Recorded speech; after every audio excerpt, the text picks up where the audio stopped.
I'm Zarina Matcha, and you are watching Non-Feminist Gal. In 2016, American Democratic presidential candidate Bernie Sanders called himself a socialist. He said that he supported Scandinavian socialism, such as in Norway, Denmark, and Finland. However, socialism, like many other terms, is often misused and misinterpreted by many. Here, I'm going to briefly give my take on what socialism actually is, why people confuse it with social democracy, and why I personally am not a socialist. As a quick disclaimer, I am not an economist, and this is going to be quite a simplistic explanation based on my own personal research and opinions. If you want a more in-depth explanation, I recommend reading the Communist Manifesto as a way to get a simple understanding of the ideas outlined by Marx and Engels. There are plenty of videos out there that break down the differences between socialism, communism, and Marxism very well, and plenty of articles that do just the same thing. This is only my interpretation, so please cut me some slack. Socialism is an economic system where the means of production are collectively owned by the workers or the proletariat. There are multiple variations of socialism, but the most common known form is Marxism-Leninism, which is what countries like the USSR and China base their economic systems on. The main difference between socialism and Marxism is that Marxism requires a revolution, which involves overthrowing the bourgeoisie in order to establish a classless, moneyless society known as a communist society. The Communist Party represent the proletariat. Marx viewed socialism as a gateway to communism and frequently used the two terms interchangeably, which is why there is so much confusion today between the two. Marx very much encouraged a violent revolution with the goal of no one owning private property and a centralized state-owned credit system in the form of a national, state-controlled bank. Marx criticized what he dubbed bourgeoisie socialism, which is essentially socialism without a revolution. This is what many left-leaning parties like the UK Labour Party can be described as: wealthy people who call themselves socialists and support the working class, but would prefer not to be involved in any sort of revolution. This brings me to social democracy, otherwise known as social capitalism, welfare capitalism, regulated capitalism, or even the Nordic model. The economic system in the UK and in countries like Scandinavia is a capitalist system. It's a market-based economy where people can own property, own land, and there is free trade between businesses, people can set up their own businesses, etc. True socialists know the difference between socialism and social democracy. Bernie Sanders and the British Labour Party are not socialists, they are social capitalists, like myself. Just because somebody says they are something doesn't mean that's what they actually are. We can apply this to feminism.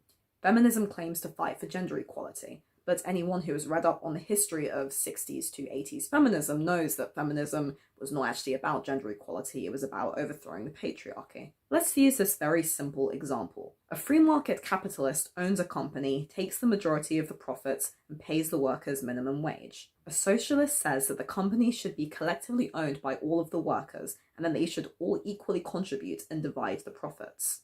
A social capitalist owns a company, takes the profits, but also pays the workers a fair wage and makes sure that they have sick days, pension, healthcare, insurance, and the like. This is the system that we currently have in the UK, and in my opinion, this is the best system because it's a positive middle ground between capitalism and socialism. Now, don't get me wrong, there are positive elements of socialism. In theory, socialism sounds good because it prioritizes the community and the common good. Socialist countries like Cuba have a fantastic healthcare system.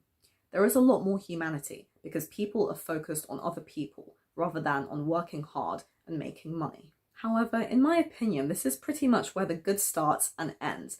I don't agree with socialism for the following reasons. Modern history has shown us that socialism leads to corruption and bureaucracy. In theory, the Communist Party is supposed to represent the proletariat and establish a fair, equal society. But in practice, this has not happened because power corrupts. I personally don't trust the government to take care of people, and socialism requires us to put our faith in the state rather than in ourselves as individuals. Yet the state and wider institutions tend to screw people over, unfortunately. If you give one party power over everyone else, they will usually abuse that power. This is human nature, which brings me to my next point. Socialism ignores human nature. Capitalism works because humans, in my opinion, are self-invested. We care about the survival of ourselves and our families first. Yes, we can care about others, but we care about ourselves first. And why shouldn't we? Socialism assumes that everyone will equally divide the profits among each other, and yet forgets that some people will steal, some people will lie, some people will try and be honourable and take less money, some people will hide their money and pretend that they don't have any money, etc. Socialism doesn't reward hard work. A socialist society is one where we have equality of outcome, so all of the profits are equally divided. That means that even if you did more work, you still get the same amount of money as everyone else. In a capitalist society, those who work harder make more money and thus have a better quality of life. Take me, for example. I'm working hard on my writing and selling my books on Amazon. Long term, as my output increases, my earnings will increase. I've been seeing this happening over the past year and know that it will continue to do so. And if it doesn't, then I can find a new way to make money. That's the beauty of capitalism. You can start any business at any time of any day and find creative ways to make money. And in this day and age, with the rise of independent businesses and entrepreneurs, more and more people are finding new creative ways to make money online from their bedrooms. Even like me. Socialism tends to reduce incentive.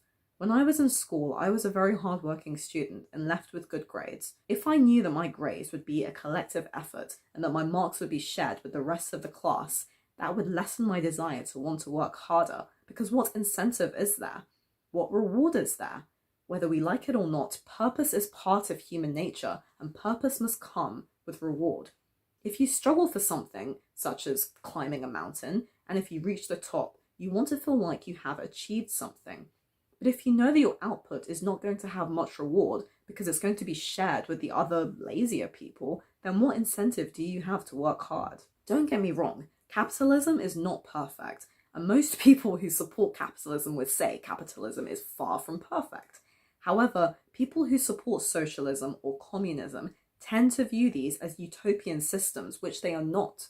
Unfortunately, they don't work in our current society. Maybe if humans were completely different, socialism or communism would work. But in the current world we are living in, capitalism continues to thrive. Capitalism has provided people with so many opportunities and careers. When this is coupled with things like state healthcare, public services, state benefits, free education, and other important things which benefit society as a whole, we get the best of both worlds. People who are physically disabled, mentally ill, or old all deserve support from the state, which I completely agree with. But social reforms that care for people are not the same as pure socialism. They're social reforms within a capitalist model. If we look at the USSR, millions of people died under these socialist regimes due to an economy that was not prospering. Socialism is not evil and capitalism is not evil. Whichever system you are suited to depends on your personality and your core values. If you are someone who is very cooperative, not highly ambitious, and is happy to share your labor benefits with others, then socialism may be for you.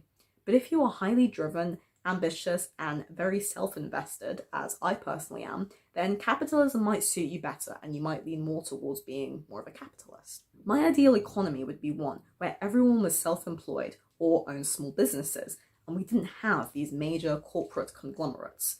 So in that sense, I am very pro-capitalism, free enterprise, and free trade, but on a micro level. I'm against big businesses not paying tax and the workforce model of people just being slaves to the system.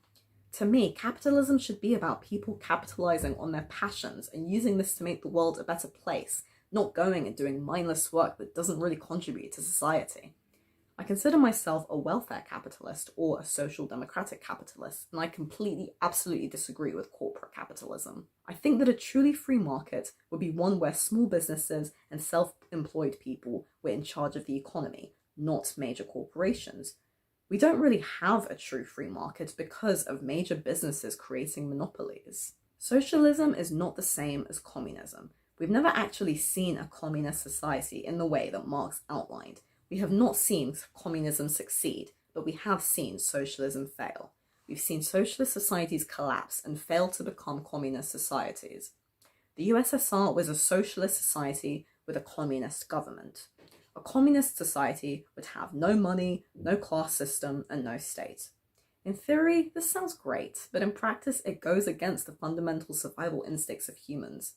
Our need to compete and strive to become the best versions of ourselves is fueled by capitalism. I think that rather than trying to destroy capitalism, we should simply be working on making it better. After all, I have no real desire to live in a society where I will own nothing and be happy. But what do you think? Is socialism a good idea? Do you consider yourself a socialist, communist, or a Marxist? Do any of these ideas resonate with you? Is there anything in this video that I was incorrect about? Please do let me know below. Thank you for watching.